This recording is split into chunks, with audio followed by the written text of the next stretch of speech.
Sejam todos bem-vindos ao canal de leitura da Inês.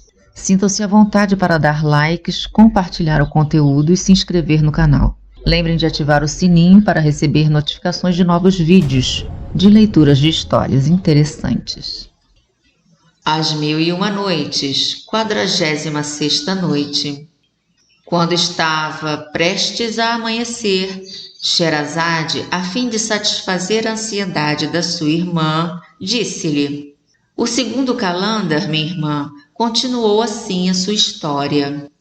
Não julgueis, senhora, que eu me aproximei da formosa princesa da ilha de Ébano para cumprir a bárbara ordem do gênio.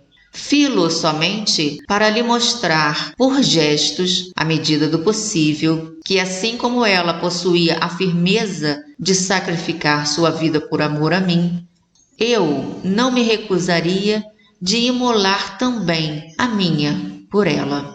A princesa me compreendeu com um olhar de gratidão e deu-me a entender que morreria de boa vontade e que estava contente por ver que eu também pretendia morrer por ela. Recuei então e, lançando o sabre ao chão, disse ao gênio: "Seria eternamente censurado pelos homens se tivesse a covardia de aniquilar, não digo uma pessoa que não conheço, mas uma dama como a que estou vendo no estado em que se encontra, prestes a entregar a alma. Fazei de mim o que quiserdes, pois estou à vossa disposição, mas não consigo obedecer à vossa bárbara ordem." "Bem vejo", respondeu o gênio, "que ambos desafiais meu ciúme. Pela maneira pela qual vos tratei, haveis de saber, ambos, do que eu sou capaz."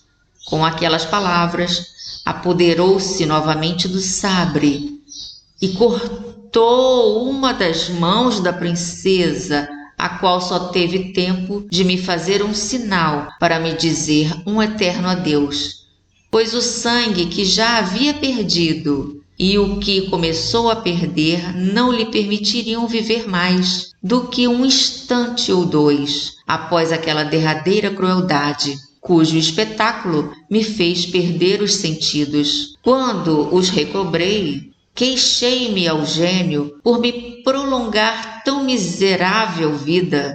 "Feri-me", disse-lhe, "estou pronto a receber o golpe mortal e aguardo-o como a maior graça que me possais conceder."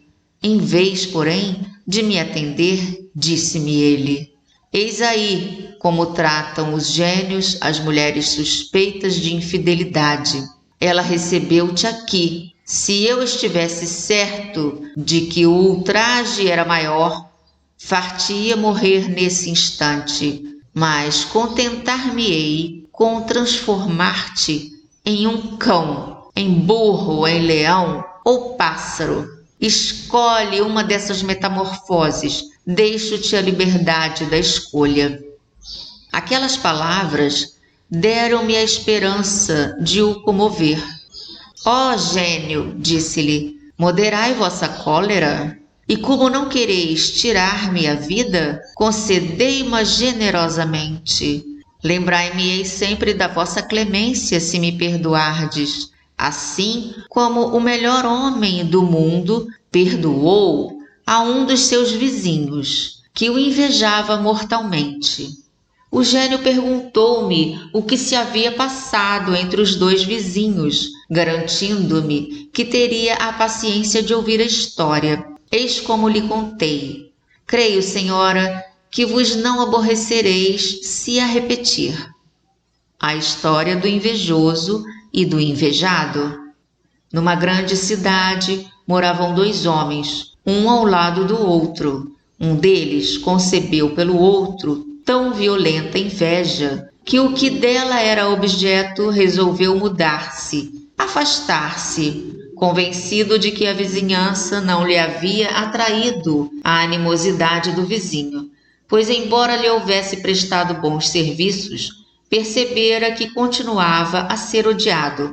Por isso, vendeu a casa e os pertences, e retirando-se para a capital do país, não muito distante, comprou um pequeno terreno a quase meia légua da cidade, com uma casa bastante cômoda, um belo jardim e um pátio razoavelmente grande, no qual se via uma profunda cisterna já desativada.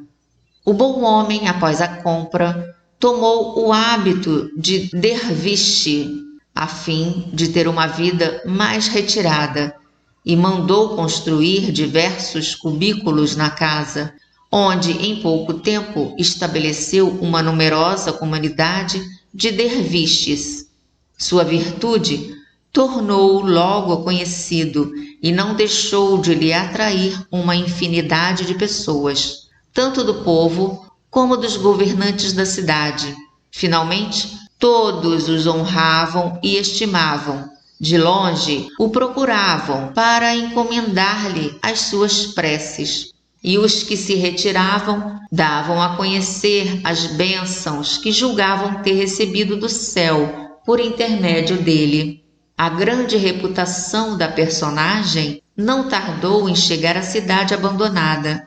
O invejoso sofreu tanto com aquilo que abandonou sua casa e os seus negócios, resolvido a ir prejudicá-lo. Para tanto, dirigiu-se ao novo convento de derviches, cujo chefe, seu antigo vizinho, o acolheu com todos os sinais de verdadeira amizade. O invejoso contou-lhe que viera expressamente para lhe comunicar um negócio importante, sobre o qual desejava falar em particular. Para que ninguém nos compreenda, passeemos no vosso pátio, e como a noite está para cair, ordenai aos vossos derviches que se retirem para as suas celas. O chefe dos derviches fez o que ele desejava. Quando o invejoso se viu sozinho com o bom homem, começou a contar-lhe o que mais lhe agradou, caminhando um ao lado do outro no pátio, até que, encontrando-se à beira da cisterna, o empurrou e lançou para dentro, sem que ninguém testemunhasse de tão malvado ato. Feito aquilo, afastou-se rapidamente. Alcançou a porta do convento, por onde saiu sem ser visto, e voltou para casa contente com sua jornada, persuadido de que o objeto da sua inveja já não mais existia. Mas enganava-se e muito. Sherazade não pôde prosseguir. Era dia. O sultão indignou-se com a maldade do invejoso. Praza a Deus, disse ele para si mesmo, que nada de mal suceda ao bom derviche. Espero saber amanhã que o céu não o abandonou naquela emergência.